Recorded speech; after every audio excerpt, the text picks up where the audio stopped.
सभागृह में उपस्थित भाई बंधु, पत्रकार बंधु, सभी इस महायज्ञ में, राष्ट्रवाद के महासम्मेलन में जो भी उपस्थित हैं, उन सभी महानुभावों को मैं अभिजीत गढ़वारी, बॉम्बे टॉकीज, आज़ाद और टीम आज़ाद की तरफ से आप सबका हार्दिक स्वागत करता हूं। आज बहुत कम समय में एक कथा यात्रा आपके सामने प्रस्तुत करूंगा। ये कथा यात्रा है 1934 से लेके अभी 2019 तक। इसमें हुआ क्या है?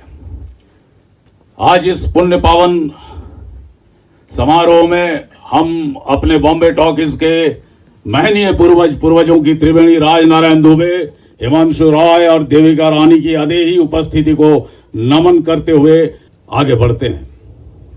1934 में राजनारायण दुबे ने बॉम्बे टॉकीज की स्थापना की।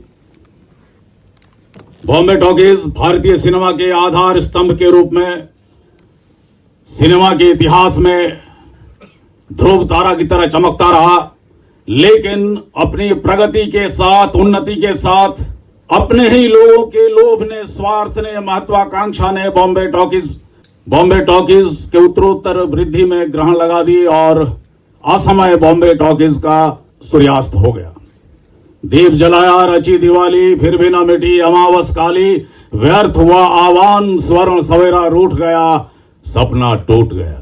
लेकिन समय हर रिक्त स्थान को पूरा कर देता है। 60 दशकों के बाद समय ने एक बार एक और कलाकार को बॉम्बे टॉकीज के उद्धार के निमित्त सामने लाया, जिन्हें हम आजाद के नाम से जानते हैं।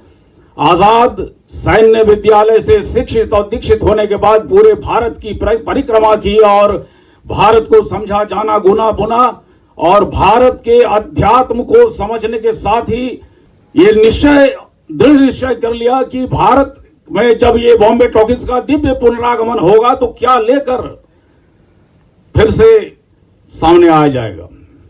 तो एक विस्मृत नायक को इतिहास के अंधेरे से निकाल कर लाया, जिन्हें हम चंद्रशेखर आजाद कहते हैं। और चंद्रशेखर आजाद के व्यक्तित्व, कृतित्व को, जीवन और दर्शन को, विचारों को विश्व पटल पर लाने के लिए उन्होंने एक महान यज्ञ जैसा काम किया और राष्ट्रपुत्र का निर्माण हुआ। राष्ट्रपुत्र आज कांस में भव्य प्रदर्शन होकर पूरे विश्व में गरिमा के साथ, भव्यता और दिव्यता के साथ चंद्रशेखर आजाद के विचारों का वैश्विक प्रदर्शन हो चुका है। इसके साथ ही चंद्रशेखर आजाद के व्यक्तित्व के साथ भारत के उस मूल अध्यात्म की जड़ों को आज की युवा पीढ़ी, आज के सिनेमा दर्शकों को सम्मुखीन करने के लिए उन्होंने अहम ब्रह्मास्मि का निर्माण किया। अहम ब्रह्मास्मि जड़ों की ओर लौटने की प्रक्रिया है। ये तु स्वर्ग तरंगिनी विसलतालेशेण संवर्धिता, गांगम निरमपि त्यजंती कलुषम तेराज हंसा वयम। ओ शुभ्र कमलों मसृण मृणालों पर पनपे पले पोसे राज हंसो, एक दिन तुमने अपनी सुरुचि की दुहाई देकर हमारी धरती पर बहती मटमैली गंदी गंगा को उपेक्षा, घृणा और हिकारत की नजरों से देखकर उसकी ओर से पीठ फेर ली थी और सहसा अपने डैनों को फड़फड़ा मानो से फटकार कर ही उससे दूर होते, छोटे होते अनंत अंतरिक्ष में खो गए थे। ये आह्वान है आजाद का अहम ब्रह्मास्मि के रूप में कि लौटो जड़ों की ओर।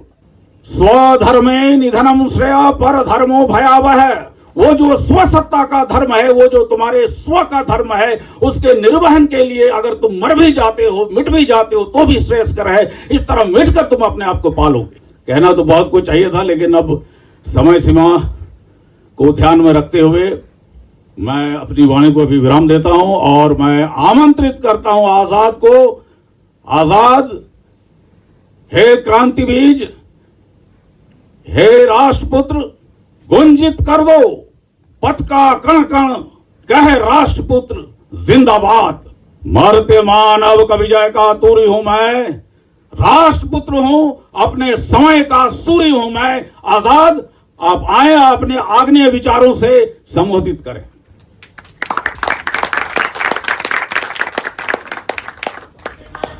Subscribe now and press the bell icon to never miss any update from Bombay Talkies Music.